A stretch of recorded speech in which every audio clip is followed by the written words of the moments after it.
Hello， 大家好，欢迎来到安竹的频道，我是安竹。不知道大家是否有看到这一天的到来，就是马斯克入选美国新政府的人事名单之一。所以未来我们的影片内容可能会与政治更脱不了关系哦，并不是因为我想聊政治啊，但是马斯克本人是非常热衷的。除此之外，对电动车市场占有极大影响力的政府补贴，尤其对特斯拉占有最高比重的美国市场，面对新政府的上任，根据最新的消息，特斯拉对补贴的立场也选边站好了。而这项改变对特斯拉可能会带来什么样的影响？还有更多的电动车相关话题都会在今天的影片与大家分享。如果你觉得我花大量时间制作的影片对你了解电动车的动向有些帮助的话，请记得来自各位朋友的每个赞都是对我最大的鼓励，只需花你半秒钟的时间，轻轻点一下，点这个赞，完全免费。安竹先生谢过愿意支持我的各位咯。另外在开始前，想要帮我的一个朋友一个忙，不知道这边有没有人跟我一样，对于工作的规划是想要自行创业的呢？可能因为个性的关系吧，我一直觉得自己无法领固定薪水，做朝九晚五的工作，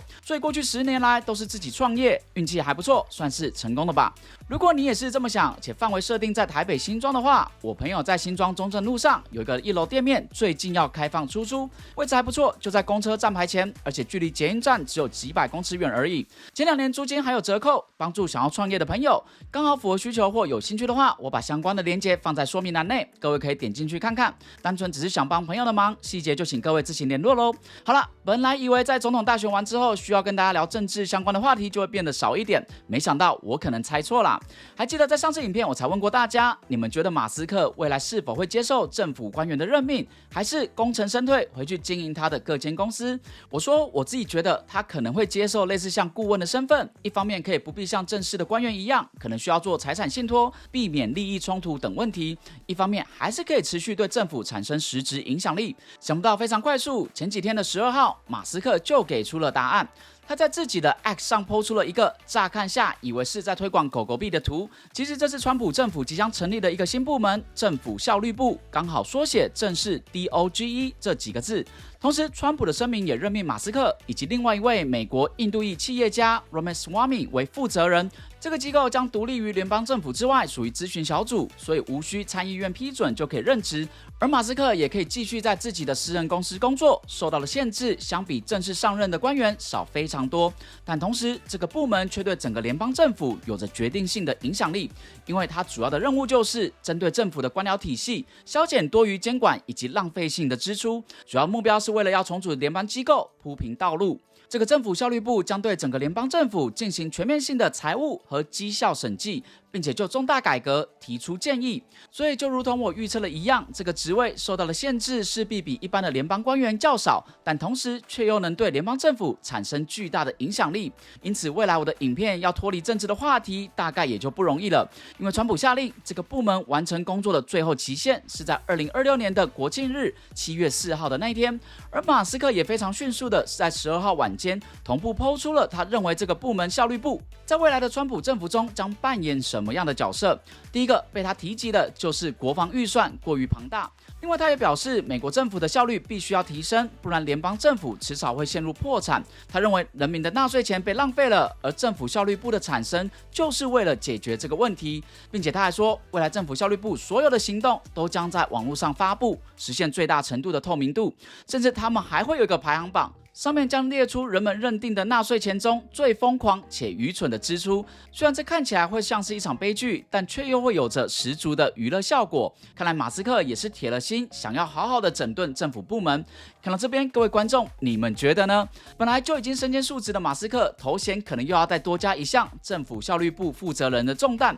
我个人对这项消息算是忧喜参半啊。喜的部分确实啊，美国政府的效率有时候真的是低得吓人。如果真有一个部门能够好好整顿政府，避免浪费，并且提升效率，对所有纳税人而言都是好消息。尤其看到马斯克在过去入主推特，也就是现在的 X 之后，大刀阔斧的进行裁员与重组。他不但裁掉整间公司1半以上的员工，同时撤换了许多管理高层，并且进行业务重整与削减办公室成本。而时到今日，对于大部分的 X 使用者来说，这样大刀阔斧的整顿并没有造成太多体验上的不便。这不就代表之前公司内的冗员真的太多了吗？另外，关于造车方面，马斯克一向也以降低成本著名，但降低成本的同时又非常懂得消费者最在意的核心。所以，即便特斯拉的车好听，说是简约风格，但同时时也有人认为应该跟豪华车搭不上边。最重要的是，这样的风格让特斯拉保有相当不错的盈利能力。马斯克的经营理念确实跟这个政府效率部成立的主旨十分吻合，但优的部分当然就是要与政治继续纠缠不清啦。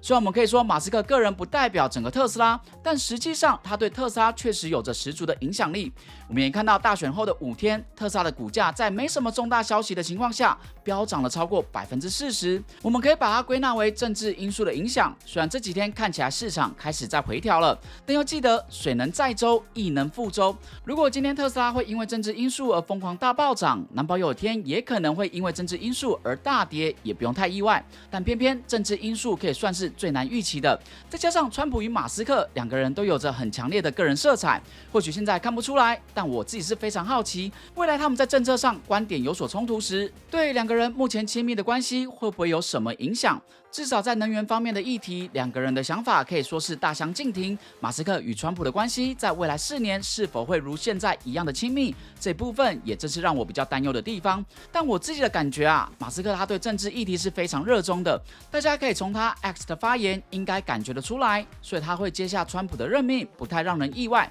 只希望他对特斯拉的关注不会因此而又被减少了。不过由于马斯克还身兼电动车厂 CEO 的身份，在未来川普政府不少的议题决策上，马斯克的立场可能会显得有点尴尬，像是电动车的补助是否应该取消，就是一大议题。首先，我想先问各位，你们觉得有了电动车的补助，对加速整个交通产业转型电动车化有没有帮助呢？我个人认为绝对是有哦，因为像美国的$7500税务补助，台湾的牌照税免收、货物税的减免，中国的旧换新补贴，绝对是这几年来带动电动车大卖的关键因素。不过，随着川普即将就职，我个人关心的焦点之一就是电动车相关的政策会有何改变。现在看来，改变即将开始。根据路透社今天最新的报道，川普的交接团队已经在制定如何取消电动车税务补助的部分。这个能源转型团队是由石油亿万富翁 Harold Hamm 所领导。根据报道，他们已经与特斯拉达成了协商，且特斯拉支持取消这$7500的税务补助。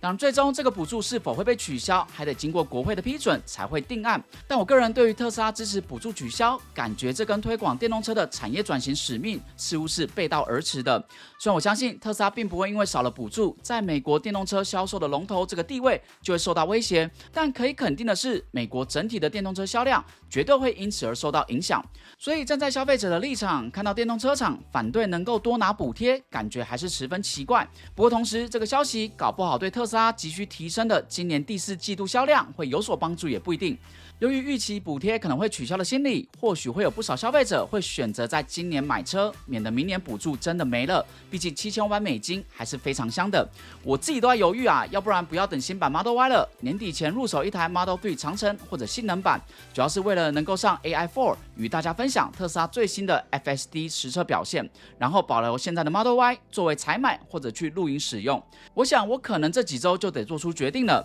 如果你也跟我一样在美国，而且开始考虑年底前入手特斯拉的话，除了不要忘记使用推荐连结再省一笔之外，记得也可以先去看看现货区。如果不介意领24年车款的话，有时候甚至还有更多的折扣。不过眼尖的人可能也会发现，咦，怎么库存现货区里竟然出现了 Cybertruck 的选项？最近关于 Cybertruck 的销售几乎可以说是每周一更新。就在这2天，继特斯拉全面开放加拿大消费者可直接下定 Cybertruck Foundation 版本之后，特斯拉也开始在美国的库存区里放上了 Cybertruck。基本上只要出现在这里的车，表示车子已经在现场，随时可供领车。同时，这也是美国积压的 Cybertruck 订单完全已经被满足的直接证明。对于原本有着约200万份左右的预订订单，在销售了约5万台左右的 Cybertruck 之后，竟然已经开始看到现货车出现在库存区。一想到特斯拉原本预估的年销售25万辆，如果不大幅降价，我实在不知道需求要如何撑起这样的产能。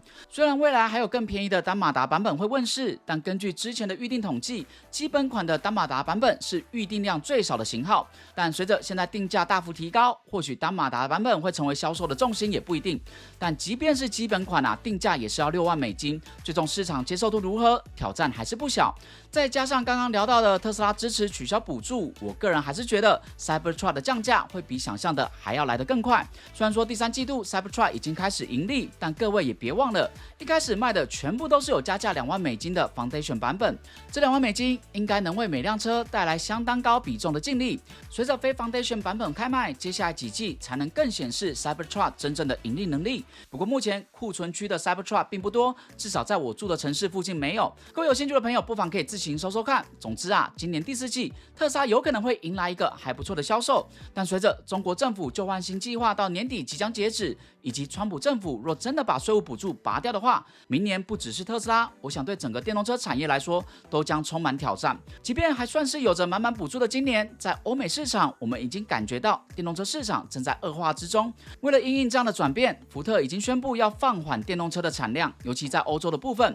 在圣诞节之前，员工将进行做1周休1周的短期工作，为的正是因为销售量无法支撑过多的产能。而特斯拉近日也针对欧洲市场推出了购车免费超充以及库存车大量降价的优惠。以德国为例，数量庞大的 Model Y 降价幅度甚至可高达6-7千欧元哦。总之，我感觉消费者大多还是挺务实的，在可以见到的电动车市场似乎有点降温。若再加上少了重要补助的话，明年有可能会是极具挑战的一年。各位观众，你们觉得呢？你们是否也支持取消所有电动车相关的补助？尤其若这1-2年有打算要购车的朋友，少了补助是否会影响你购车的意愿或选择？欢迎大家可以在下面分享你的想法。最后，不管补助会如何，能赚钱的还是最好的。所以再次提醒各位有美国沙马的朋友，千万别错过可免费获得16股股票，其中包含1股我的观众独享的 NVIDIA， 以及闲置金额前3个月8.1%的超高额利息。只要满足附图的入金任务，就能免费获得这超级高的投资报酬率开户礼。活动截止时间已经在倒数啦，详情请看下方说明栏或留言区置顶的连结。同时要感谢已经帮我按赞以及追踪我频道的各位朋友。我们在下次影片再跟大家聊更多有趣的话题，感谢你的收看，我们下次见，大家拜拜。